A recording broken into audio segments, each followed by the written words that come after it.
అలనాటి రామచంద్రుడి కన్నింట సాటి, ఆపలనాటి బాలచంద్రుడి కన్నా అన్నిట మేటి అనిపించే అరుదైన అబ్బాయికి మనువండి.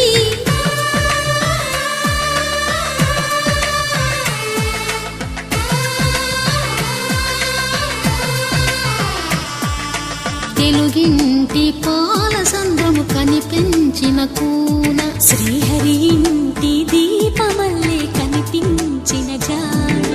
తెలుగింటి పాలసంద్రము కనిపించిన కూన,